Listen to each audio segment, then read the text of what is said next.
E fia lava te whatara whatu Samoa nei tu la fiafi, a la mai se sine whapoponga mo lau Samoa taulongolongo i le whai ungo le ni vai aso.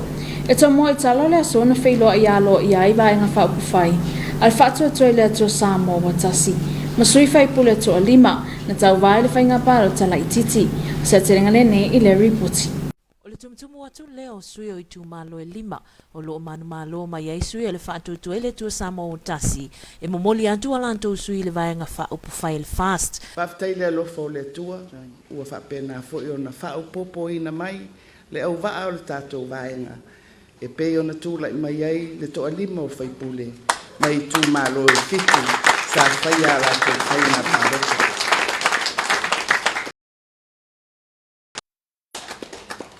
E o moli atu le whaaftai, i le nofo e tu malo. I tu malo e 5 o e ua fio, i le nei aso, e moli mai a fionga i whaipule. Whaaftai lo tau whaatuatuanga, ua tuina mai i le tātou vaenga whaupufai, ia po le tātou ainga o le whaatuatua i le atua.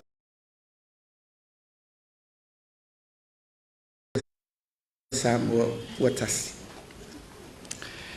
O te manatu o loo e ui ua tino mai le whaamoemoe ua tolu sefulutasi sui whaipule o le vaenga whaupufai po le tātou whainga malo. E leo ato to pēr po mauti noa whai unga o le tātou whaamoemoe e peono tau sila fia mai o te le tau whaamatala ina.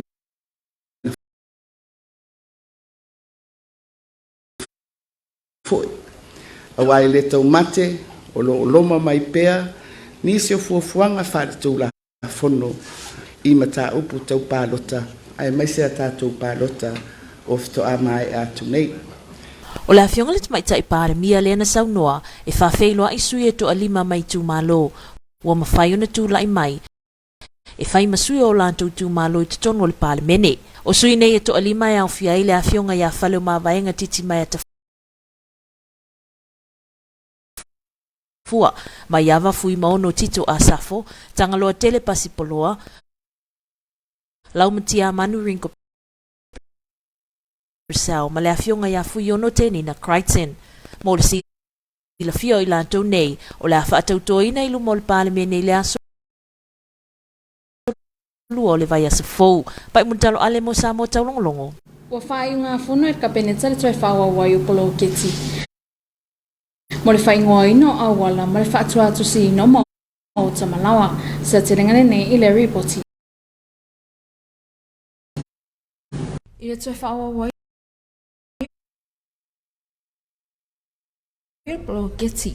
Mo le whaingoa ino a wala ma le whaatua atu si ino mo o tamalawa. O le isi le onga luenga tele o whailoa mai. E ta e ora tunu le toi whaua winai o le onga luenga. O toi whaua winai o le polo ke tita tonu na malo o le atenero na fsaswani le atunu e peo le anga e mai peo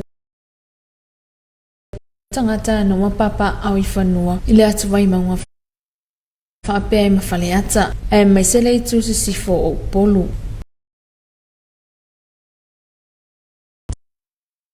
ta awa report el malo o le isia ngale ninga nuenga e peo na whailo e le taimi ua solar committee o fea ngai male nei polo keti ina ia vave ai ona tali atu e au nanga whapito e peo soifua malolo ina tinei mu ma leo i taimi ni whaana vela vetu tupu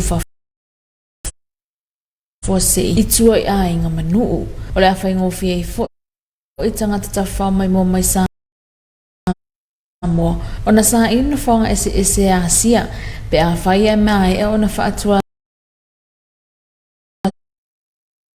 tusi ma fa ingoa ina ia mavetali ya yo la to mana onga ina mata anga o fia mai mo ma mata hai ole nenga luenga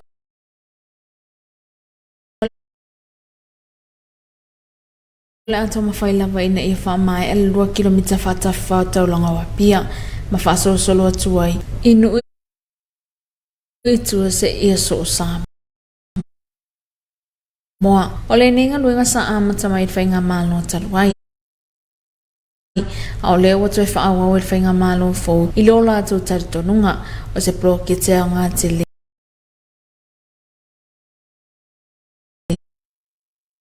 Mole atu nuu, ai mai se tangata tawhao mai mo mai whafo i le lumanai, solo nei mawalise mo Samoa Taulogologo. Inisia tala le aso nafi le na whamanatui nei lima sfutau sanga. Talo na whaavaina le kolisio amo i le motele salafai. Sa terengane nei i le reporting. O le aso ana nafi le na whamanatui nei le lima se fulutau sanga. Talo na whaavaina le kolisio amo i le motele salafai. O se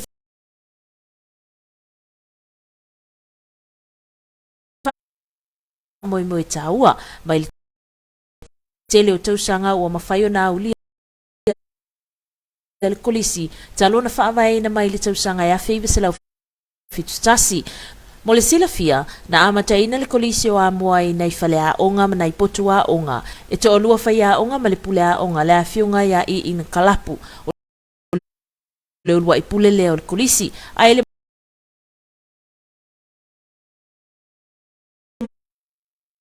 mo li maua le afionga le tai fono le komiti le afionga ia li o foleni ua teleni matati a ua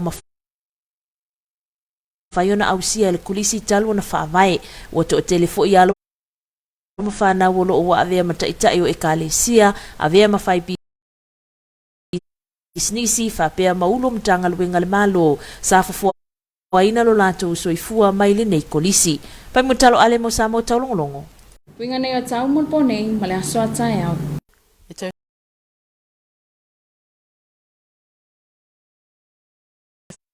Fatalo fatu Samoa le nea fiafis fapoponga fa le nea lo talo tau.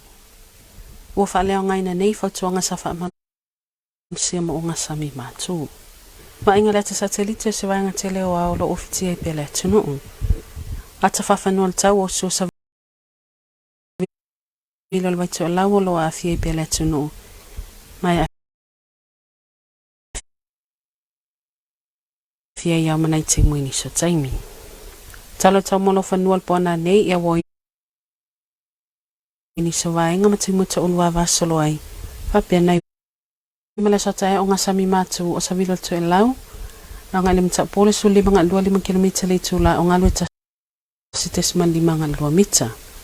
O ngasami saute sa vilo le vaitu e lau ngai mta pole mita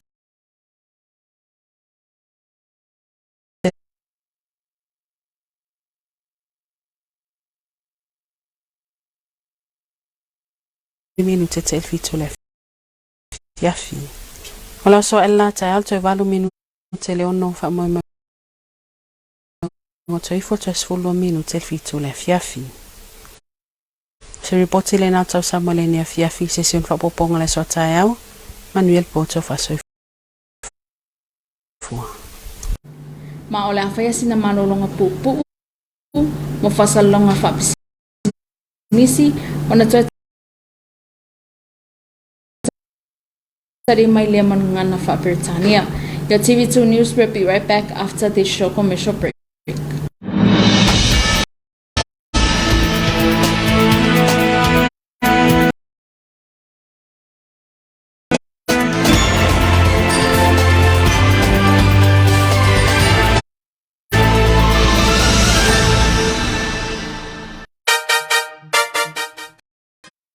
Mai moa ma whaafafonga i le polo kalame o le kerisi masi i lo a inga i lunga o le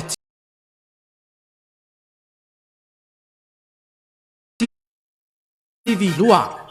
I pese pesenga masiva whaale nganga a wale alo atu i le kerisi masi o le nei tausanga. Ma o le ata talaina i le aso se fulu male lua e le EFKS mai lo tofanga. Ma e awina tu watu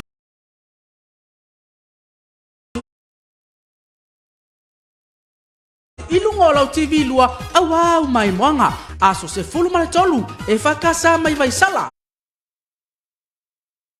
ile motu tele i sala fai aso se fulu male fa EFKS la mangoto aso se fulu male lima EFKS va o tupua i fale alu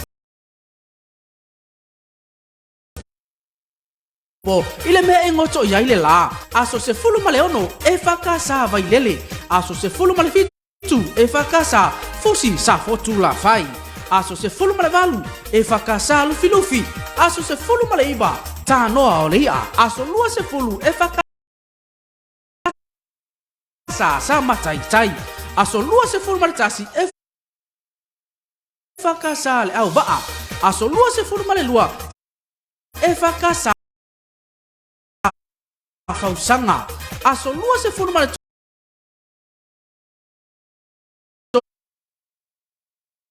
tolu e fakasa vai vase tai ai taua lunga ele fakasa mai papa sa taua mai le motu tele isala fai ua mafai on awinatu ona ole langa malo si mai ole matanga luenga o fai ngā faiwa ma whātoanga PSL Limited vai sala ho